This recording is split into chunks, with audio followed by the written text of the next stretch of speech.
Hey everyone, welcome back to the channel. Today, as always, with the Ruiz brothers, we're going to be going over a couple topics during this podcast, and then I'm going to throw out the misfire question and see how both of them handle it. So we're going to go ahead and jump right in. So the first topic of the day is going to be tires. Okay, so myself, I only had the chance to run 3 different types of tires. So there's always questions of what manufacturer's best and why, and why in a state like Florida you have 3 different series with 3 different tires. So maybe the 2 brothers here can give us a little bit of an insight of the difference in the tires and why. So money game. Money. So What without about sponsorship? What about money?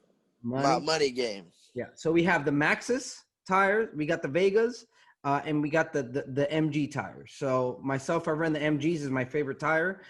We ran the Vega for nationals. That's just how I feel about that tire. It's not great. And you guys have driven the Maxxis, correct? Yes. So 710s on the rear too. Knows how wide they are. Wow. Which ones do you prefer? Now they make 6.0s. I haven't tried the 6.0s. Yeah, I haven't done either. I haven't tried those either. I've also done LeConte Reds, Bridgestones, LeConte. YLSCs. Hoosier. Yeah, Hoosiers, YDSs. I had a set of MG Blues. My first time at Roebling. Oh, it was Vega Blue. Oh no, that was Vega Blues. Oh yeah. No. Yeah. Vega Blue. I have a set of those. Yeah, Vega Blues. I think you had the green on or blue. No, I had blue. We've had Vega Blue. The first time I ever ran was on Vega Blues, but I didn't know what the heck to do with the colors, so it really didn't matter. Yeah, I remember that. Like a race on Vega Reds, and then after LeConte Reds. So what's the difference between like a LeConte Red, a Vega Red, or an MG Red? The name? I didn't know any better back then. So now I can tell the difference. Like when you went back to the Grands and did the Vega Reds, I just never felt like I could get the cart ever to grip.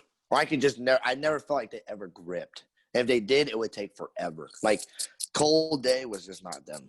That wasn't the tire. Maybe on a hot day. Huh? I've raced Reds a lot. And I just feel they have like 3 laps to put down a really fast lap, and then it's such a big drop off after that. Yeah. That's my personal experience. And then way too much rear grip for me, at least. Too much rear grip? Yeah, that could have been chassis and a whole bunch of other crap that was going on. How about Maxxis? Next subject. I mean, I've never ran a new set of Maxxis. I've always been given hand-me-downs. Because you literally can go to a Maxxis event in Jacksonville, and they'll run maybe a practice or 2 on them and take them off and then put brand new ones on. So I always grab those. They're basically brand new anyway, though. That's what I'm saying. Like, yeah, I don't know. Maybe it's just a track for Maxxis. We really haven't given them a real, honest, good shot.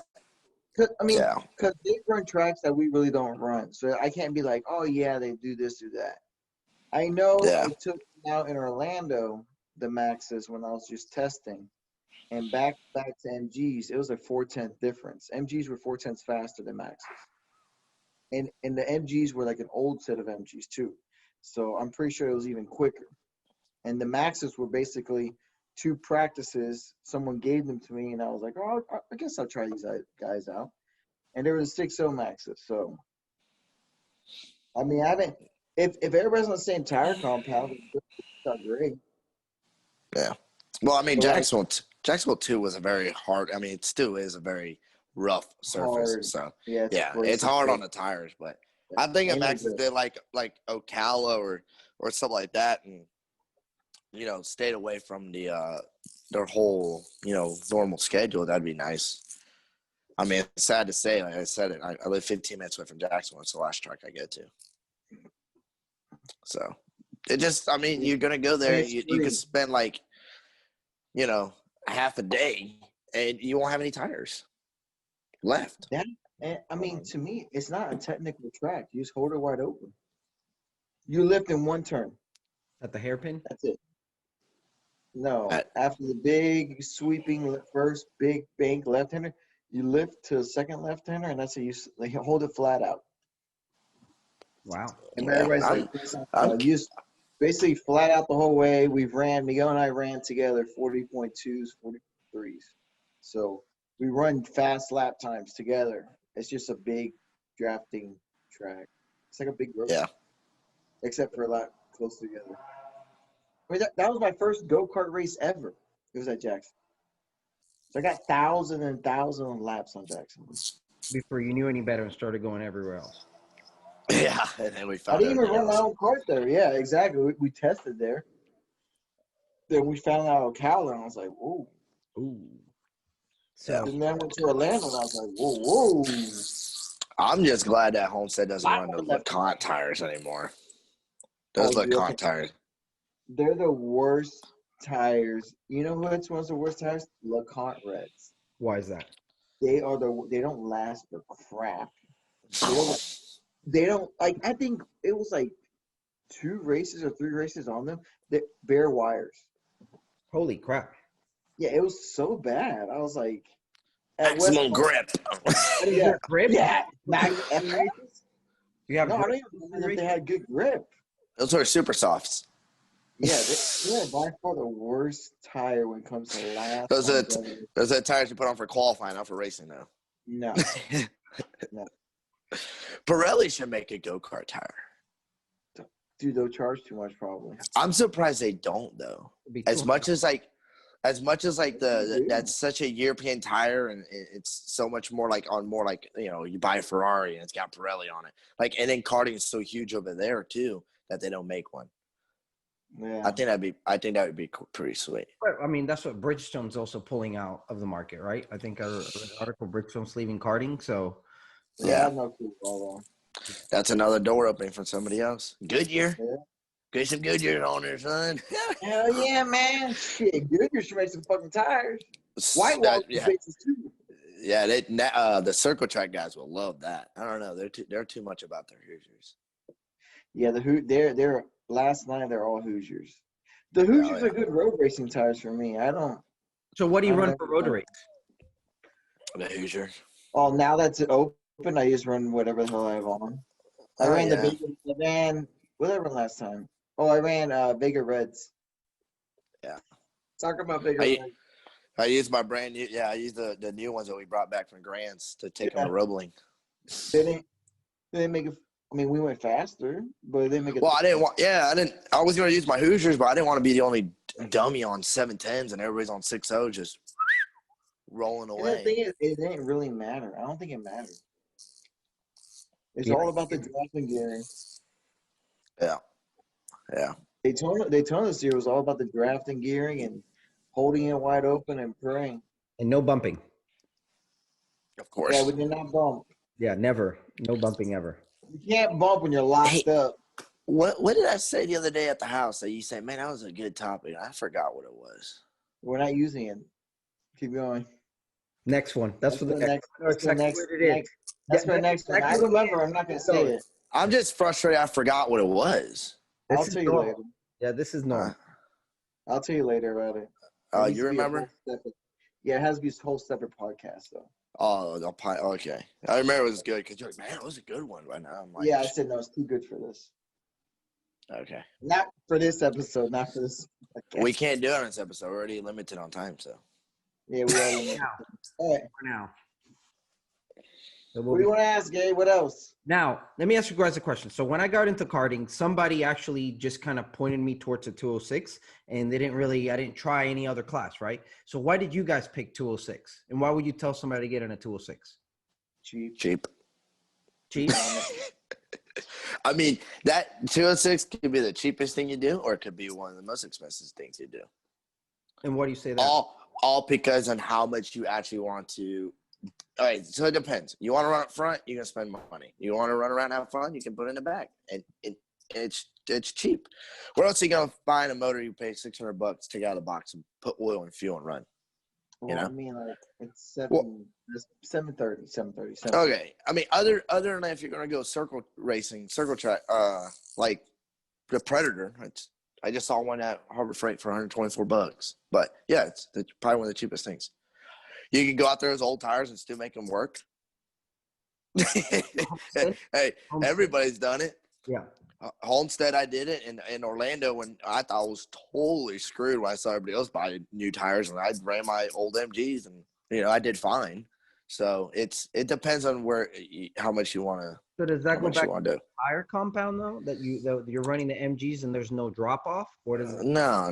It's just, I mean, No. you can buy a cart right now for $1,200. That Scott sold plenty of his like $1,200, $1,500 with an engine and everything. So that's why it's so inexpensive. You're not going to go and get in a cart and be like, I'm looking into a shifter. Well, the shifter's going to cost, huh? Don't expect up front with the $1,200 car. You guys gotta understand, if you get into a sport, right, and you're gonna be semi-serious about it, do your research, do a good investment. Yeah. And if you want to ride around and just have fun, sure, a $1,200 car would be great. But don't get upset that your cart's bent or jacked up. Not saying that anybody has sold a bad cart before or a cheap and expensive cart, but to be honest, like you pay what you get for it and everything in life. So like Miguel said, if you want to run up front, the motor has to be fresh. You gotta show up with brand new tires. You gotta freaking practice on brand new tires.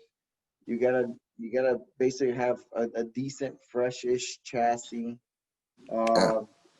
And if someone shows up with like not a decent, I mean, like okay, let's use James. James is on a 1999 cut up tag chassis. I don't know how he makes it work because he can drive, but you gotta put time into the motor. You gotta put time into tires. You gotta put time into he can drive. The seat time. He has like 40 years of seat time. Yeah. But so the thing I would say would be like, I didn't do actually, you know what? I technically kind of didn't. No, I didn't do an arrive and drive because I didn't race that weekend. It was a practice weekend. For suggestion is just spend the money doing an arrive and drive for one day. Figure out if you like it. Then if you do like it and you're like, okay, this is something, buy yourself that $1,200 chassis just to get started. And then build your foundation, right?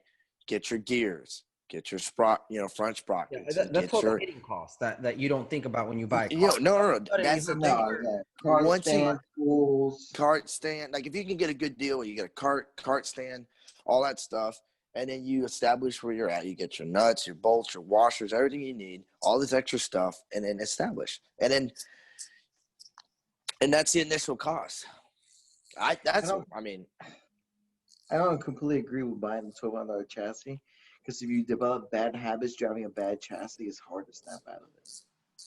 When you get to a good chassis, you're just like, I gotta really learn how to drive. I mean, at the same time, like I get people, I'm like, why do you keep doing that? Well, my old car had to do this the whole time. Like, that's that. Yeah, I mean that's a good point because I mean if you get an older chassis, but at the same time, like I don't know, they can go from like buying that chassis and then later on, like 6 months down the road, they're like, dude, I just can't do this anymore, and get rid of it, and get their money back exactly the same price. But could that be you could do the same thing with the chassis? Could that be a problem? Maybe you have a little bit more than what the chassis is letting you do, and now you get, you go out to these local events and you think you're going to run the Masters class, and you run into Mr. Jorge down here, and he blows you out of the water by 2 seconds, and then it could take some motivation away from you from karting, right?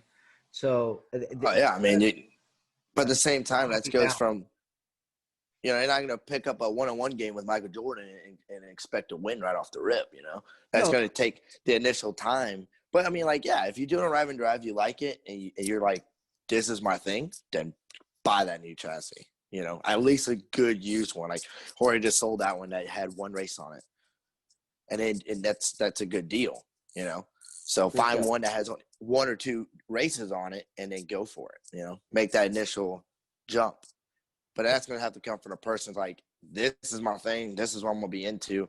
It can't be just, I got a car, and just go out there and not really pay attention to anything, and expect to win too. You can't buy a 2020 chassis, get in and say, let's go mechanic. But there's so much to it. There's just the initial, huh? Yeah, biomechanic, just work on it. Yeah, exactly. that's not that's not all of it, right? Like you still No, have kind of feedback and everything of what's going on. yeah, the initial start. Yeah, if you got a good chassis, yeah, roll with it. But you got to remember, you got to be looking at it all the time. You got to be checking everything. These things vibrate like there's no tomorrow. Freaking Honda Civic with he knows the Cobalt's over here. He ain't trying to line them up. Yeah. So, yeah, that's actually pretty good. But that's where we got it. I mean, I don't think I'll get out of 206 racing. I think I'll just expand on it more. I don't think I'd go above that. I mean, 28 years old now. Just an old man. Yes. I know. My ribs were killing me there after Homestead, so I could feel the pain now.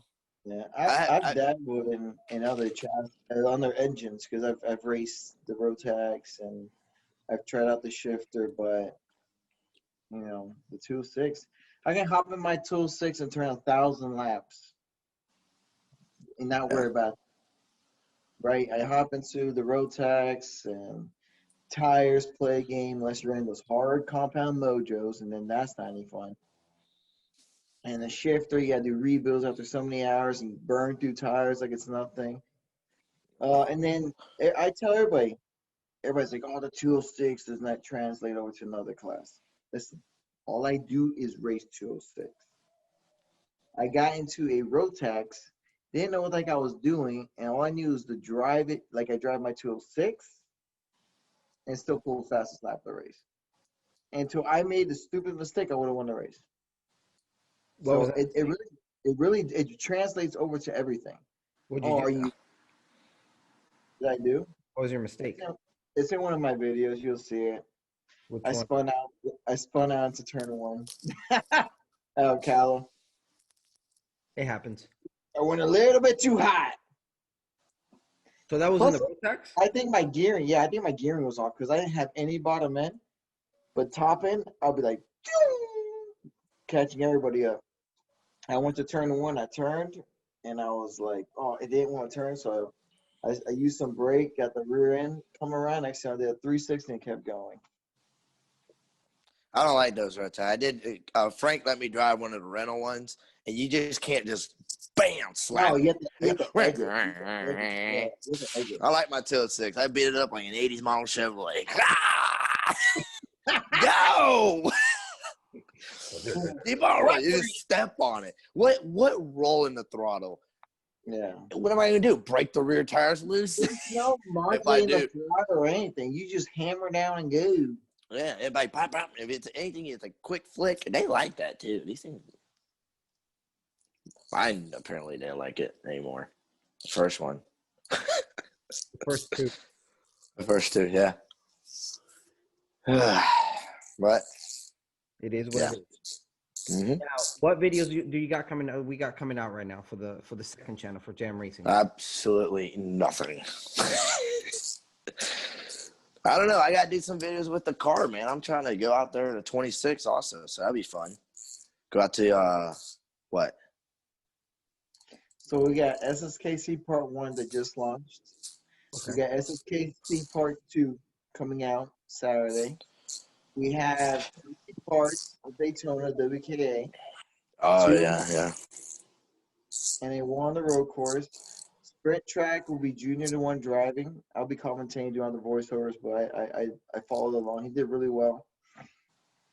Who was that? Huh? Who's driving?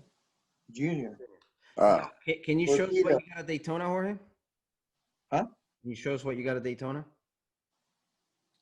He stole this from the neighbor's pits. Look at that. So that's the first Daytona win, right? This is the first one I finished in the top 10. Ari's proud of that one because I remember the first time he went to Daytona and did the sprint track, he didn't finish a single race. That was the worst. No, I finished the race. I just didn't do very good. I used to start karting, man. Or he started karting and started hitting all the big races. Daytona. Yeah, I made a mistake. Hey, listen, I knew better. I knew my place. And I wanted to do those big events. I was like, me. Yeah, because I was like, I am not going to go out there to completely embarrass myself. So, I haven't okay, heard this one.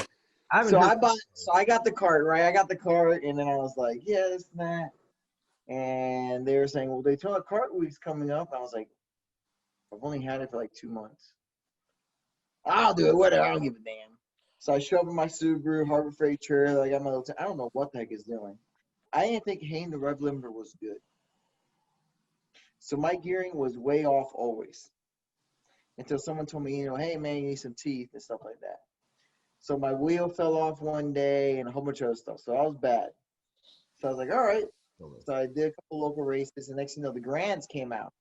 And I was like, I'll go to the Grands. And they're like the best 206 racers. I get up there. I'm like 20 pounds overweight. And they're all kicking my butt again. I'm like, oh, crap. This is bad. So then I sell my chassis to, I didn't sell my chassis. I gave my chassis to my dad. And next year I get a brand new chassis. And I said, I'm just going to do local races. This is 2018. I said, I'm just going to do every race I can. Yeah. 2018. No, like 2016, 17. So I did Florida Winter Tour when it was back then. I did every race I could. And then I was like, all right, I've gotten better. I'm running up front. Now I'm going to go for it. So I did SCUSA 2018. Listen, that was actually the best event because we consistently stayed slow. I remember I was there all 3 of those days. And Jorge's lap times. Hell, I think I even saw the book all his lap times. He stayed consistently out. The track was changing. People were getting faster and slower, but we were right there. The thing was, all the changes we made, we kept the cart. I was always a 10th off of them, right? But my cart got slower. And the next thing you know, in the finals, their cart would drop half a second and my cart would stay right there. So I won. I was like, well, shit. We got something here.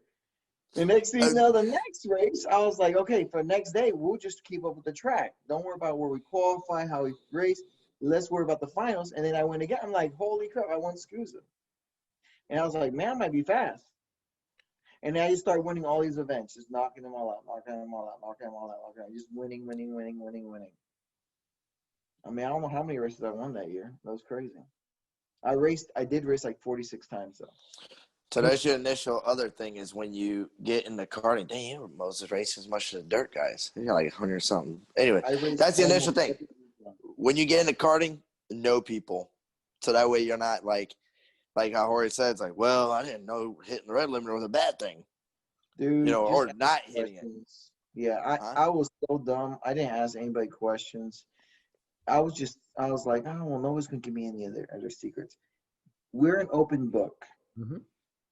You can ask me what gear, okay? You come to Ocala and you run our senior class, you run 1656 or 57. If you run heavy or masters, you run a 57 or 58. And that's on 180 rims or 7 1/4. That's it. I'll tell you the exact same setup I'm running. I don't give a crap. Come and ask questions, all right? Because I didn't ask any questions I want. You do. I give a crap with that, what I'm running. Yeah, but you're slow.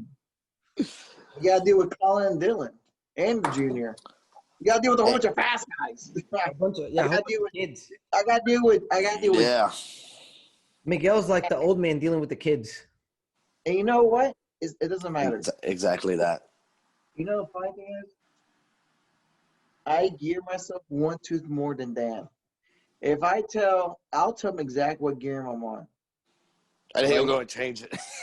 No, the dad would be like, we need more top speed. I know he's going to do one less tooth than me. So I just gear a little bit higher. Stay in this draft and be on the inside. His dad helps me out. Dan just doesn't know it. Dan who? Mason, man. Oh. His dad's helping me out, man. I'm telling you, every time he's like, I want to change the gear. I know his dad's so stubborn he won't change the gear. I'll be like, just gear one more up. And I'll have a little more drive out of turns, and I'll beat him out of turns. Just stay in this draft, and just beat him out of turns. That's how I beat him. I'm not faster. I just know the strategy. Now that you told him that, guess what he's going to do? He's going to go that one up. Nope. Two His up. dad's too stubborn. Now you got 2 up. Now they're gonna be hitting the red light coming out of showcase. They're like have absolutely done. His dad's too stubborn. He doesn't care. He'll be like, I don't give a crap. I'm gonna run this gear right here. He's gonna do what he's gonna do. Yeah, that's great. You got to know people. That's for sure. You got to know people, but listen, it's a dog eat dog world out there. You know what I mean? You have some people that will help you, and then some people are like, I think in 6 though, until 6, everybody's pretty open. I've never had it. Okay, you're right. That is. Everybody's pretty open. Other than that, they let you go all the way to Newcastle and turn laps for fun, don't they, Jorge? Go to Newcastle and ask somebody some advice. They'll be like, The only ones that helped me, they closed the tent. Basically, the only ones that helped me was Casey and Ben. I asked Casey, he was like, well, I'm an open gouge. I'm burning this. I was like, he's on a 219 chain. So I'm in there with my calculator. I'm like, oh, it's me. Yeah, we're pretty close. I'm like, add a couple teeth. We're way the fuck off. Yeah. Yeah. We are way off, guys. Add a couple teeth. Thrash right before the pre-final. Go ahead. Some teeth right before. And we picked up, I don't know, all of us picked up a half a second. I was like, damn. I don't know what it is. Did any of us take notes? Because I don't remember what gearing we were in. Nah, we'll figure it out. We got time. That's why I don't know what it is, but I despise changing gears. I just don't like it. I don't like it. He freaking true. I've left my engine one time loose, and I've never done that. And I check it, and that's why I do not like it when you're like, yeah, I don't know. There's just so much that could be left on the table. You know what I mean? The chain gets too tight, too loose. Yo, you forget. Clean your clutch in between the rounds. You can't tell me you don't like. No. No, I did not, because remember, that thing would fall off. It would make me clean it, because it'd be like the bolt would be like, all right, I'm gonna head out and leave. So your bolt hasn't fallen out since you did my trick. Thank God. I'll give it to you. I'm just glad it's not coming off anymore. Because like first, I thought it was a first motor. I'm like, okay, those threads are like, I was getting scared. I was like, oh God, these threads are probably gone. And then it happened to my new one. I said, okay, now what's up?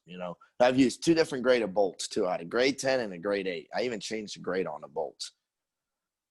That's too dead. Everybody, we don't know what that means. Yeah. Only Miguel knows. He's the OCD. Don't explain that. We don't care. We don't. That's the strength of the bolt. It's the strength of the bolt. It's a strength of the bolt. I don't want to spend 20 minutes explaining what grade. Okay, all right. I'm just glad it hasn't fallen off. All right, it's doing good. So, all right, guys. So this is your misfire round. Okay, so just like last time, who went first last time? Jorge went. No, Miguel went first. So Jorge's gonna go first. You got 30 seconds to answer the question. Okay. I want 60.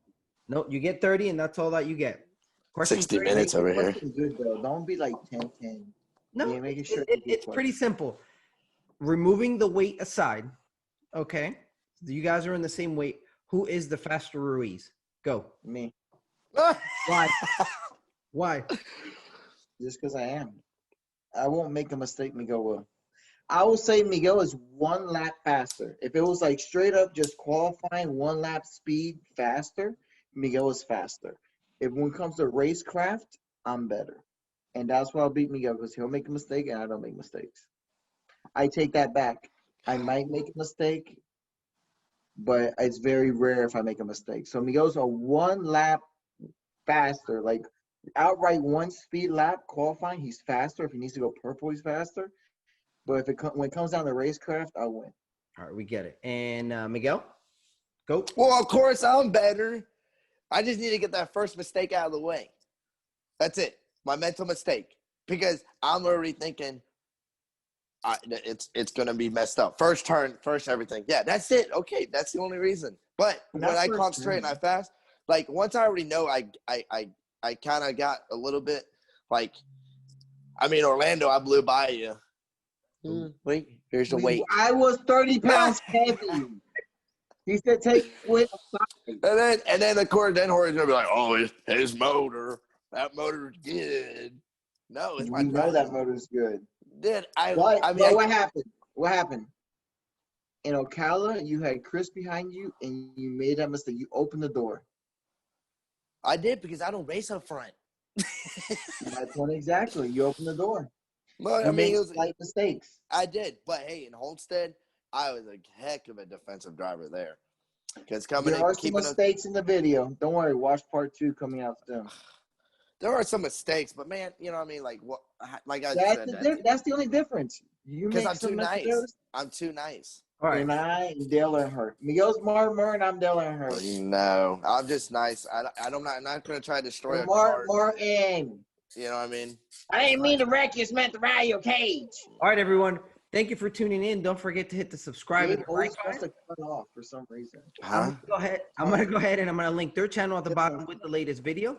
And tune in for next week. So happy birthday, Miguel. And we'll catch you all on track. Happy birthday. Thank you. Appreciate it. 2021, new year, new me. Back on track.